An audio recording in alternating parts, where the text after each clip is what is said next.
आज के करीब 98 साल पहले एक ऐसा मर्डर हुआ जो आज तक अनसुलझा ही रहा। 98 साल होने के बाद भी आज तक ये पता नहीं चल पाया कि ये खून किसने किया। ये केस जर्मनी के म्यूनिख शहर से 70 किलोमीटर दूर बावेरियन इलाके के एक फार्म हाउस का है। तो आइए जानते हैं क्या है इस मर्डर के पीछे की कहानी।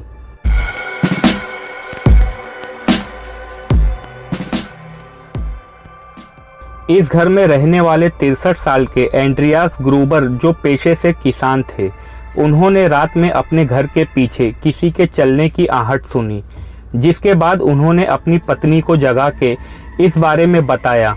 बहुत ध्यान से सुनने पर भी उनकी पत्नी को कोई आहट सुनाई नहीं दी। तभी दूसरे कमरे से उनकी नवासी की रोने की आवाज़ आई। वो शायद किसी और वजह से उठ गई होगी, जैसे अक्सर छोटे बच्चे रात में उठकर रोने लगते हैं। एंड्रियास की पत्नी काजिला ने अपने पति को सो जाने को कहा, क्योंकि उनकी बातों से बच्चों की नींद खराब हो रही थी। अपनी पत्नी की बात मानकर वो भी चुपचाप सो गए। अगली सुबह उन्हें अपने घर के बाहर एक अखबार मिला जो किसी और लैंग्वेज में था। पड़ोसी से पूछने पर सभी ने एक जैसा जवाब दिया कि ये अखबार हमारा नहीं है।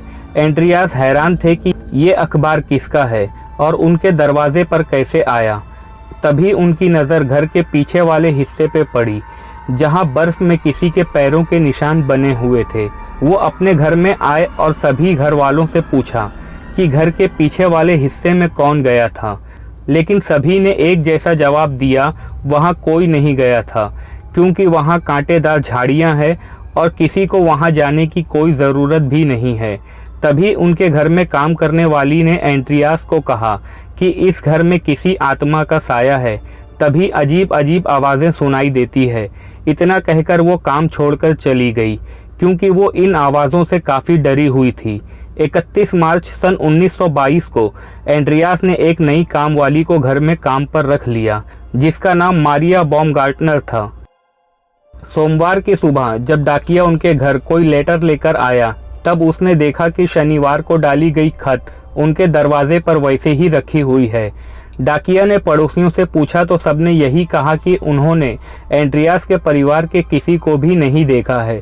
पड़ोसियों को जब शक हुआ तो पुलिस को इन्फॉर्म किया गया। म्यूनिख पुलिस स्टेशन के इंस्पेक्टर जॉर्ज अपनी टीम के साथ वहां पर पहुंचे।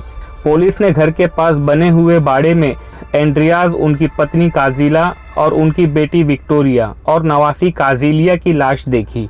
पहले तो पुलिस को लगा कि ये काम वाली ने किया होगा, लेकिन जब पुलिस घर के अंदर दाखिल हुई तब वहां नई काम वाली की लाश भी उसी के कमरे में पड़ी हुई मिली। दूसरे कमरे में एंड्रियास का नवासा, जो सिर्फ 2 साल का था, उसे भी मार दिया गया था। पुलिस ने सभी लाशों को पोस्टमार्टम के लिए भेज दिया।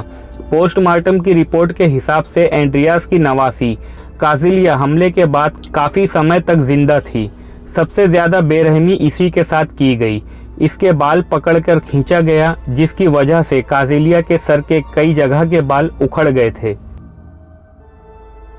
इन सबको किसी धारदार हथियार से मारा गया था, पर मौके वारदात पर कोई हथियार पुलिस को नहीं मिला।